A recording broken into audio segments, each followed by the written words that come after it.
ಇನ್ನು ಬಿಜೆಪಿ ಶಾಸಕ Byrathi ಬಸವರಾಜ್ಗೆ big shock ಎದುರಾಗಿದೆ.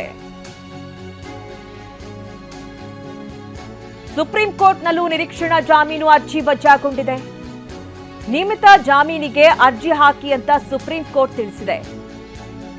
ಭೈರತಿ ಬಸವರಾಜ್ಗೆ ಸಂಕಷ್ಟದ ಮೇಲೆ ಸಂಕಷ್ಟ.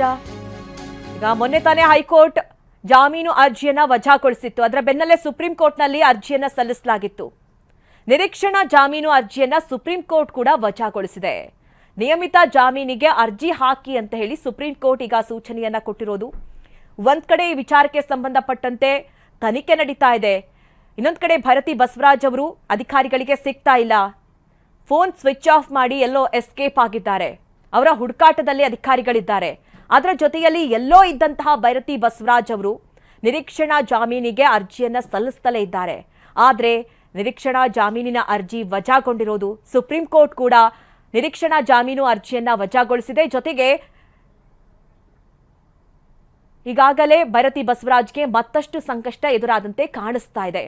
ಬಿಕ್ಲು ಶಿವ ಕೊಲೆ ಕೇಸ್ಗೆ ಸಂಬಂಧಪಟ್ಟಂತೆ ಈಗ ಸಾಕಷ್ಟು ದಿನಗಳಿಂದಲೂ ಕೂಡ ಅಧಿಕಾರಿಗಳು ತನಿಖೆಯನ್ನ ನಡೆಸ್ತಾ ಇದ್ದಾರೆ. ಈ ಪ್ರಕರಣಕ್ಕೆ ಸಂಬಂಧಪಟ್ಟಂತೆ ಹಲವರನ್ನ ಬಂಧಿಸಿ ಆಗಿದೆ, ವಿಚಾರಣೆಗೆ ಒಳಪಡಿಸಿದ್ದಾರೆ. ಆದರೆ ಭೈರತಿ ಬಸವರಾಜ್ ಅವರನ್ನ ವಶಕ್ಕೆ ಪಡಿಬೇಕು ಅಂತ ಹೇಳಿ ಅಧಿಕಾರಿಗಳು ಅವರನ್ನ ಹುಡುಕಾಟದಲ್ಲೇ ಇದ್ದಾರೆ. ಆದರೆ ಭೈರತಿ ಬಸವರಾಜ್ ಅವರು ಯಾವೊಬ್ಬ ಅಧಿಕಾರಿಗಳಿಗೂ ಕೂಡ ಸಿಗ್ತಾ ಇಲ್ಲ. ಫೋನ್ ಸ್ವಿಚ್ ಆಫ್ ಮಾಡಿಕೊಂಡು ಯಾವುದೋ ಅಂದ್ರೆ ಬೇರೆ ಜಾಗಕ್ಕೆ ಎಸ್ಕೇಪ್ ಆಗಿದ್ದಾರೆ. ಹೀಗಾಗಿ ಅವರ ಒಂದ್ ಕಡೆ ಅಧಿಕಾರಿಗಳು ಅವರ ಹುಡುಕಾಟದಲ್ಲಿದ್ರೆ, ಇನ್ನೊಂದು ಕಡೆ ನಿರೀಕ್ಷಣಾ ಜಾಮೀನು ಕೂಡ ಅವರಿಗೆ ಸಿಗದಂತಾಗಿದೆ.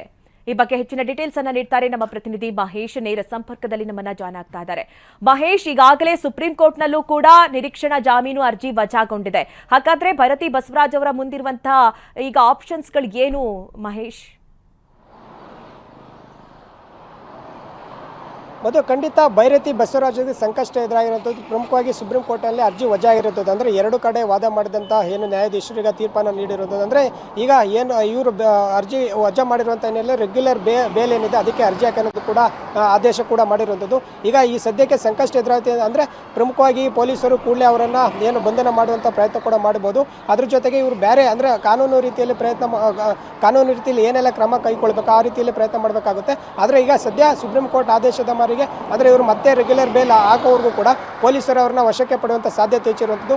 ಒಟ್ಟು ಏನು ಬಿಕ್ಲು ಶಿವ ಕೊಲೆ ಪ್ರಕರಣದಲ್ಲಿ ಸಾಕಷ್ಟು ಈಗಾಗಲೇ ಪೊಲೀಸರು ಸಲ್ಲಿಸಿದಂಥ ವರದಿ ಮೇಲೆ ಆಗಿರ್ಬೋದು ಮತ್ತು ವಕೀಲರು ವಾದ ಮಾಡಿದಂಥ ಹಿನ್ನೆಲೆಯಲ್ಲಿ ಏನು ಸುಪ್ರೀಂ ಆದೇಶ ಕೂಡ ಮಾಡಿರುವಂಥದ್ದು. ಇಲ್ಲಿ ಏನು ಅರ್ಜಿ ವಜಾ ಅಂದರೆ ಅವರಿಗೆ ಬೇಲ್ ಸಿಗೋಕ್ಕೋಸ್ಕರನೇ ಏನು ಸುಪ್ರೀಂ ಕೋರ್ಟ್ಗೆ ಬಂದರು. ಈ ಹಿನ್ನೆಲೆಯಲ್ಲಿ ಸಾಕಷ್ಟು ಈಗ ಅದನ್ನ ವಾದ ವಿವಾದ ಪರಿಶೀಲಿಸಿ ಅಂತಿಮವಾಗಿ ಈಗ ಏನು ಒಂದು ಅರ್ಜಿನ ವಜಾ ಕೂಡ ಮಾಡಿರುವಂಥದ್ದು. ಮಧು. ಓಕೆ ಮಹೇಶ್, ಥ್ಯಾಂಕ್ ಯು ನಿಮ್ಮೆಲ್ಲ ಡೀಟೇಲ್ಸ್ಗಾಗಿ. ಶಾಸಕ ಭೈರತಿ ಬಸವರಾಜ್ಗೆ ಹೆಚ್ಚಾಯಿತು ಬಂಧನ ಭೀತಿ. ದುಬೈ ಸೇರಿದ್ದಾರಂತೆ ಬಿಜೆಪಿ ಶಾಸಕ ಭೈರತಿ ಬಸವರಾಜ್. ವಿದೇಶದಲ್ಲಿ ಕುಳಿತೇ ಜಾಮೀನು ಅರ್ಜಿ ಸಲ್ಲಿಸಿದ್ದಾರೆ ಶಾಸಕ. ಏವನ್ ಜಗ್ಗನ ರೀತಿಯಲ್ಲೇ ವಿದೇಶವನ್ನ ಸೇರಿದ್ದಾರೆ ಶಾಸಕ ಭೈರತಿ ಬಸವರಾಜ್ ಎನ್ನುವಂತಹ ಮಾಹಿತಿ ಸದ್ಯ ಸಿಗ್ತಾ ಇದೆ. ಕಳೆದ 1 ವಾರದಿಂದಲೂ ಕೂಡ ದುಬೈನಲ್ಲೇ ಇದ್ದಾರೆ ಶಾಸಕರು. ನೋಡಿ, ಬಂಧನ ಭೀತಿಯಿಂದ ಭೈರತಿ ಬಸವರಾಜ್ ಈಗಾಗಲೇ ದೇಶವನ್ನೇ ತೊರೆದಿದ್ದಾರೆ ಎನ್ನುವಂತಹ ಮಾಹಿತಿ ಸದ್ಯ ಸಿಗ್ತಾ ಇದೆ. ಯಾಕೆಂದ್ರೆ ಸಾಕಷ್ಟು ದಿನಗಳಿಂದಲೂ ಕೂಡ ಹುಡುಕಾಟ ನಡೀತಲೇ ಇತ್ತು. ಯಾವಾಗ ಬೆಳಗಾವಿ ಅಧಿವೇಶನ ನಡೀತಾ ಇತ್ತು ಆ ಸಂದರ್ಭದಲ್ಲಿ ಅವರನ್ನ ವಶಕ್ಕೆ ಪಡಿಬೇಕು, ವಿಚಾರಣೆಯನ್ನ ನಡೆಸಬೇಕು ಅಂತ ಹೇಳಿ ಅಧಿಕಾರಿಗಳು ಮುಂದಾಗ್ತಾರೆ. ಆದ್ರೆ ಆಗಿನಿಂದಲೂ ಕೂಡ ಭೈರತಿ ಬಸವರಾಜ್ ಅವರು ಪೊಲೀಸರ ಕೈಗೆ ಸಿಕ್ಕಿಲ್ಲ. ಬಂಧನದ ಭೀತಿಯಿಂದ ಎಸ್ಕೇಪ್ ಆಗ್ತಲೇ ಇದ್ದಾರೆ. ಮೊಬೈಲ್ ಕೂಡ ಸ್ವಿಚ್ ಆಫ್ ಆಗಿದೆ. ಯಾರನ್ನ ಕೇಳಿದ್ರು ಕೂಡ ಭೈರತಿ ಬಸವರಾಜ್ ಅವರ ಬಗ್ಗೆ ಯಾವ ಮಾಹಿತಿಗಳು ಕೂಡ ಸಿಗ್ತಾ ಇರಲಿಲ್ಲ. ಈಗ 1 ವಾರದಿಂದಲೂ ಕೂಡ ಅವರು ದುಬೈನಲ್ಲಿದ್ದಾರೆ ಅಂತ ಹೇಳಿ ಮಾಹಿತಿ ಸಿಗ್ತಾ ಇದೆ.